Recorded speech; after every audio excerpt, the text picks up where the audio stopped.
कलयुग की 5 कड़वी सच्चाई। महाभारत के समय की बात है। पांचों पांडवों ने भगवान श्री कृष्ण से कलयुग के बारे में चर्चा की और कलयुग के बारे में विस्तार से पूछा और जानने की इच्छा जाहिर की कि कलयुग में मनुष्य कैसा होगा, उसके व्यवहार कैसे होंगे और उसे मोक्ष कैसे प्राप्त होगा। इन्हीं प्रश्नों का उत्तर देने के लिए भगवान श्री कृष्ण कहते हैं, तुम पांचों भाई वन में जाओ और जो कुछ भी दिखे वो आकर मुझे बताओ, मैं तुम्हें उसका प्रभाव बताऊंगा। पांचों भाई वन में गए। युधिष्ठिर महाराज ने देखा कि हाथी की 2 सूंड है। यह देखकर आश्चर्य का पार न रहा। अर्जुन दूसरी दिशा में गए। वहां उन्होंने देखा कि कोई पक्षी है, उसके पंखों पर वेद की ऋचाएं लिखी हुई है, पर वह पक्षी मुर्दे का मांस खा रहा है। यह भी आश्चर्य है। भीम ने तीसरा आश्चर्य देखा कि गाय ने बछड़े को जन्म दिया है और बछड़े को इतना चाट रही है कि बछड़ा लहूलुहान हो जाता है। सहदेव ने चौथा आश्चर्य देखा कि 6-7 कुएं हैं और आसपास के कुओं में पानी है, किंतु बीच का कुआं खाली है। बीच का कुआं गहरा है, फिर भी पानी नहीं है। पांचवें भाई नकुल ने भी एक अद्भुत आश्चर्य देखा कि एक पहाड़ के ऊपर से एक बड़ी शिला लुढ़कती लुढ़कती आती और कितने ही वृक्षों से टकराई, पर उन वृक्षों के तने उसे रोक न सके।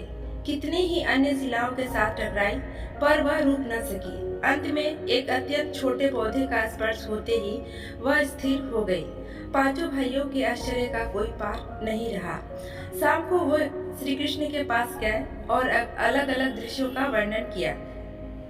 युधिष्ठिर कहते हैं, मैंने 2 सूंड वाला हाथी देखा तो मेरे आश्चर्य का कोई पार न रहा। तब श्री कृष्ण कहते हैं, कलयुग में ऐसे लोगों का राज्य होगा जो दोनों ओर से शोषण करेंगे, बोलेंगे कुछ और करेंगे कुछ और। ऐसे लोगों का राज्य होगा, इससे तुम पहले राज्य कर लो। अर्जुन ने आश्चर्य देखा कि पक्षी के पंखों पर वेद की ऋचाएं लिखी हुई है और वो पक्षी मुर्दे का मांस खा रहा है।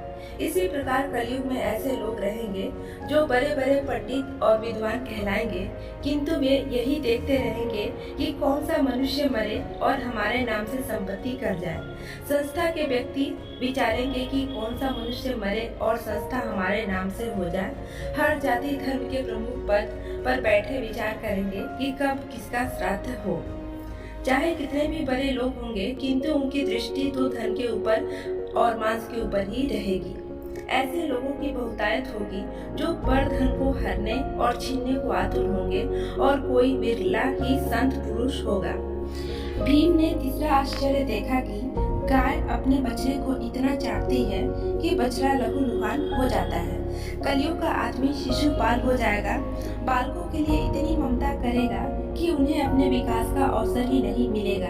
किसी का बेटा घर छोड़कर साधु बनेगा तो हजारों व्यक्ति दर्शन करेंगे, किंतु यदि अपना बेटा साधु बनता होगा तो रोएंगे कि मेरे बेटे का क्या होगा। इतनी सारी ममता होगी कि उसे मोह माया और परिवार में ही बांध कर रखेंगे और उसका जीवन वहीं खत्म हो जाएगा। अंत में बेचारा अनाथ हो जाएगा और अनाथ होकर ही मरेगा। वास्तव में लड़के तुम्हारे नहीं हैं, वे तुम बहुओं की अमानत है। लड़कियां जमाइयों की अमानत होती है और तुम्हारा यह शरीर मृत्यु की अमानत है। तुम्हारी आत्मा परमात्मा की अमानत है। तुम अपने शाश्वत संबंध को जान लो। सहदेव ने चौथा आश्चर्य यह देखा कि 5-7 भरे कुएं के बीच का एक कुआं एकदम खाली था। कलयुग में धनाढ़ लोग लड़के लड़की के विवाह में, मकान के उत्सव में, छोटे बड़े उत्सवों में तो लाखों रुपए खर्च कर देंगे, परंतु पड़ोस में ही यदि कोई व्यक्ति भूखा या प्यासा होगा तो यह नहीं देखेंगे कि उसका पेट भरा है या नहीं।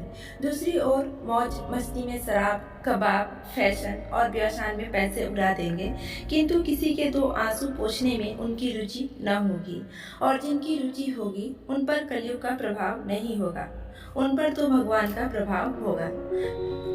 5वां आश्चर्य यह था कि एक बड़ी चट्टान पहाड़ पर से लुढ़की। वृक्षों के तने और चट्टानें उसे रोक न पाई, किंतु एक छोटे से पौधे से टकराते ही वह चट्टान रुक गई। कलयुग में मानव का मन नीचे गिरेगा, उसका जीवन पतित पतित होगा। यह पतित जीवन धन की शिलाओं से नहीं रुकेगा, न ही सत्ता के वृक्षों से रुकेगा, किंतु हरि नाम के एक छोटे से पौधे से, हरि कीर्तन के एक छोटे से पौधे से मनुष्य का जीवन का पतन रुक जाएगा।